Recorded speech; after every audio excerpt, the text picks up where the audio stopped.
Supreme court के अंदर कुछ तो चल रहा है। ये सिर्फ एक कैजुअल ऑब्जर्वेशन नहीं है, बल्कि पिछले कुछ महीनों से जो पैटर्न इमर्ज हुआ है उसने लीगल फ्रेटर्निटी के अंदर भी एक विस्पर क्रिएट कर दिया है कि क्या सुप्रीम कोर्ट के जजेस के बीच कोई साइलेंट रिफ्ट चल रही है, और अगर हाँ तो क्या chief justice of India DY Chandrachud के बाद अब सीजेआई बीआर गवई अपनी अथॉरिटी को असर्ट कर रहे हैं, स्पेशली उन केसेस में जहां जस्टिस जेबी पारदीवाला इन्वॉल्व रहे हैं। अब ये बात भी इंटरेस्टिंग इसलिए है क्योंकि जस्टिस पारदीवाला 2028 में चीफ जस्टिस ऑफ इंडिया बनने वाले हैं और अभी रिसेंट टाइम में उनका टेन्योर सबसे लंबा रहेगा, फॉर्मर सीजेआई डीवाई चंद्रचूड़ के 2 इयर्स से भी ज्यादा। मतलब जो आज के इंसिडेंट्स है वो फ्यूचर के सुप्रीम कोर्ट को शेप कर रहे हैं। और जिन 3 केसेस में ये बड़ी बात दिखी है वो है Tamil Nadu governor case, Allahabad high court worst order and stray dog case, जिसपे आज ऐसी जबरदस्त ऑर्डर आई है जिसने लोगों को चौंका दिया है। और क्या एक सुप्रीम कोर्ट बेंच ने जस्टिस जेबी पारदीवाला के ऑर्डर्स को ओवररूल किया है? चलिए देखते हैं। बात यहाँ पर हो रही है स्ट्रे डॉग्स केस की। अगस्त 11 को एक बेंच जिसमें जस्टिस पारदीवाला बैठ रहे थे,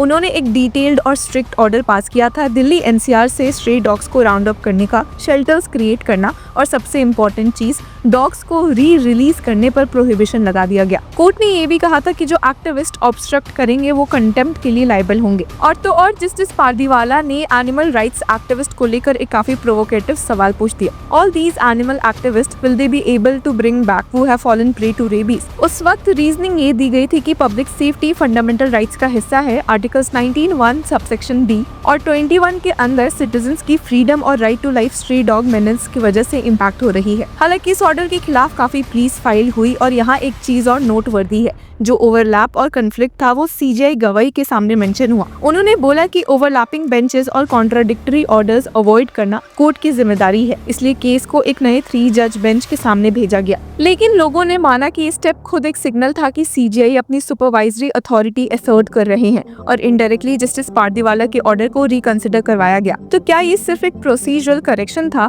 या एक इंडिकेशन की सीजेआई गवई को जस्टिस पारदीवाला के बोल्ड और समटाइम्स यूनिलैटरल स्टाइल पर कंसर्न है? और फिर आज हमें देखने को मिला कि नई 3 जज बेंच जिसमें justices Vikram Nath, Sandeep Mehta and NV Anjaria मौजूद थे, उन्होंने ऑर्डर को सब्सटेंशियली मॉडिफाई कर दिया। अब कहा गया है कि डॉग्स को शेल्टर से वैक्सीनेट करके वापस रिलीज किया जाएगा, फीडिंग के लिए डेडिकेटेड स्पेसेस बनाएंगे क्योंकि पब्लिक फीडिंग बंद कर दी गई है, और एनजीओस को ₹2 लाख और डॉग लवर्स को ₹25,000 डिपॉजिट करना होगा अगर वो मैटर परस्यू करना चाहते हैं। मतलब एक तरह से अगस्त 11 के स्ट्रिक्ट ऑर्डर का कोर सब्सटेंस डाइल्यूट कर दिया गया। और सबसे बड़ा सवाल यहाँ ये उठा कि क्यों एक ही मैटर पे 2 कॉन्ट्राडिक्टरी डायरेक्शंस आ रहे हैं। इसी तरह का एक और इंस्टेंस देखने को मिला इलाहाबाद हाई कोर्ट कंट्रोवर्सी में। यहाँ भी सेंट्रल फिगर जस्टिस जेबी पारदीवाला ही थे। 4 अगस्त 2025 को उनकी बेंच ने एक जजमेंट पास किया जिसमें उन्होंने एक हाई कोर्ट जज जस्टिस प्रशांत कुमार को स्ट्रांगली क्रिटिसाइज किया था और उनके द्वारा दिए गए एक ऑर्डर को वर्स्ट ऑर्डर स्टेट कर दिया था। न सिर्फ क्रिटिसिज्म बल्कि एक अनप्रेसिडेंटेड डायरेक्टिव दिया गया कि उनके पास से क्रिमिनल जुरिस्डिक्शन तुरंत वापस ले लिया जाए और उन्हें रिटायरमेंट तक कोई भी क्रिमिनल मैटर्स ना दिया जाए।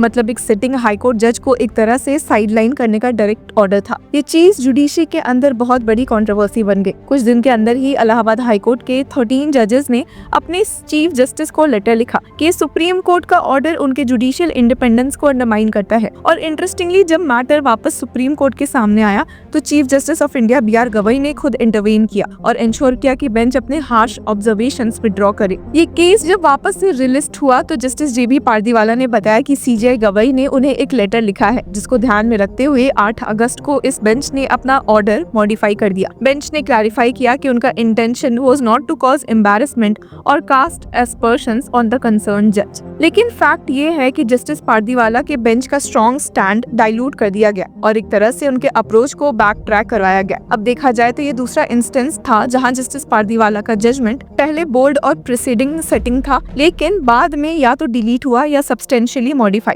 और दोनों बार सीजेआई बीआर गवई का रोल एक बैलेंसिंग और करेक्टिव अथॉरिटी का रहा। अब ये कोइंसिडेंस है या डेलिब्रेट चेक, यही सवाल है जो लीगल सर्कल्स में अब उठने लगे हैं। तीसरा और सबसे रीसेंट एग्जांपल है गवर्नर एसेंट केस। ये पहला कॉन्स्टिट्यूशन बेंच मैटर है जो सीजेआई बीआर गवई के टेन्योर में लिस्ट हुआ। बैकग्राउंड ये है कि तमिलनाडु गवर्नर के केस में जस्टिस पारदीवाला की ही बेंच ने एक लैंडमार्क जजमेंट दिया था जिसमें गवर्नर और प्रेसिडेंट के एसेंट देने के पावर्स पर स्ट्रिक्ट टाइमलाइंस प्रिस्क्राइब की गई। पहली बार सुप्रीम कोर्ट ने कहा कहा कि गवर्नर इनडेफिनेट डिले नहीं कर सकता और उन्हें एक रीजनेबल टाइम के अंदर एक्ट करना होगा। अब ये डिसीजन एक तरह से एग्जीक्यूटिव के खिलाफ एक स्ट्रॉन्ग प्रेसिडेंट था, लेकिन उसके तुरंत बाद ही प्रेसिडेंट डॉक्टर द्रौपदी मुर्मू ने आर्टिकल 143 के अंडर एक प्रेसिडेंशियल रेफरेंस भेज दिया 14 क्वेश्चंस के साथ, ताकि क्लैरिफाई हो सके कि गवर्नर और प्रेसिडेंट के पावर्स की कॉन्स्टिट्यूशनल बाउंड्रीज क्या है। और जब अब ये मैटर कॉन्स्टिट्यूशन बेंच के सामने आया है तो लीड कर रहे हैं CJI BR गवई खुद, यानी कि एक बार फिर जस्टिस पारदीवाला का अर्लियर स्टैंड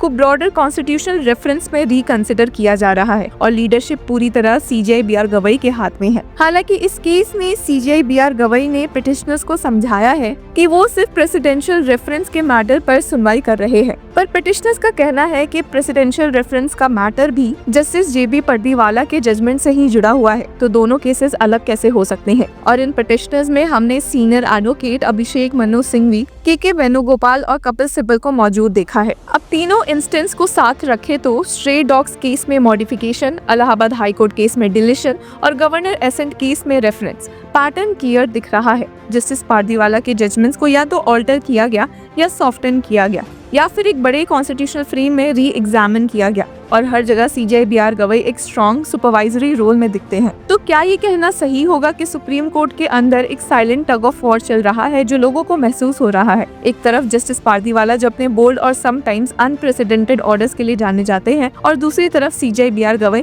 जो एक इंस्टीट्यूशनल बैलेंस मेंटेन करने के लिए अपने अथॉरिटी असर्ट करते दिखे हैं। ये भी याद रखने की बात है कि जस्टिस पारदीवाला को फ्यूचर CJI भी बनना है। अगर उनके डिसीजंस बार बार मॉडिफाई होते रहे तो उनकी जुडिशियल लेगेसी और अथॉरिटी पर एक क्वेश्चन मार्क लग सकता है। तो पब्लिक के लिए इसका मतलब क्या हुआ? एक तरफ उन्हें लगता है कि कोर्ट बोल्ड और स्पीडी डिसीजंस ले रही है, लेकिन दूसरी तरफ वो देख रहे हैं कि वही डिसीजंस जल्दी सॉफ्टन या रिवर्स हो जा रहे हैं। ये एक प्रेसिडेंट सेट करता है कि सुप्रीम कोर्ट के जजमेंट्स फाइनल होने के बाद भी इजीली मॉडिफाई हो सकते हैं, जो कि सर्टेनिटी और स्टेबिलिटी के लिए प्रॉब्लमैटिक है। जुडिशरी की डिग्निटी भी स्टेक पर है, क्योंकि जजेस के बीच के इंटरनल डिसएग्रीमेंट्स बाहर आकर पब्लिक परसेप्शन को इम्पैक्ट करते हैं। अब इस पूरे टसल का एक फिलोसॉफिकल एंगल भी है। जस्टिस पारदीवाला की अप्रोच एक्टिविस्ट और इंटरवेंशनिस्ट लगती है लोगों को। वो डायरेक्टली प्रॉब्लम्स को फिक्स करना चाहते हैं, चाहे वो स्ट्रे डॉग्स हो, गवर्नर का डिले हो या एक हाई कोर्ट जज का कंट्रोवर्शियल रीजनिंग। और दूसरी तरफ लोगों ने देखा है कि CJI BR गवई का स्टैंड कंजर्वेटिव और इंस्टीट्यूशन प्रिजर्विंग है। वो चाहते हैं कि जुडिशरी अपने लिमिट्स के अंदर रहे और अगर कोई जजमेंट से इंस्टीट्यूशनल एम्बैरेसमेंट हो रहा है तो उसे इमीडिएटली करेक्ट कर दिया जाए। आखिर में सवाल ये है कि क्या ये एक हेल्दी डिफरेंस ऑफ ओपिनियन है जो जुडिशियल सिस्टम को बैलेंस करता है, या फिर ये एक पावर स्ट्रगल है जो कोर्ट की इमेज को अंडरमाइन कर रहा है? क्या चीफ जस्टिस अपनी पावर एक्सर्ट कर रहे हैं ताकि एक फ्यूचर CJI को चेक में रखा जा सके, या फिर ये सिर्फ कोइंसिडेंस है कि बार बार जस्टिस पारदीवाला की सेंट्रल फिगर ही बन रहे हैं? जो भी हो, एक चीज तो पक्की है कि 2025 का ये साल सुप्रीम कोर्ट के लिए सिर्फ लैंडमार्क जजमेंट्स का ईयर नहीं, बल्कि इंटरनल रिफ्ट्स और पावर इक्वेशंस का भी हो सकता है, जैसा कि लोग मान रहे हैं। और जब सुप्रीम कोर्ट अपने ही जजमेंट्स को मॉडिफाई करने लगे तो पब्लिक के मन में ये सवाल उठना नेचुरल है, final word of the law कहाँ खड़ा हुआ है? तो व्यूअर्स, आपकी क्या राय है हमें कमेंट सेक्शन में जरूर बताएं और तब तक के लिए कीप फॉलोइंग लॉ चक्रा।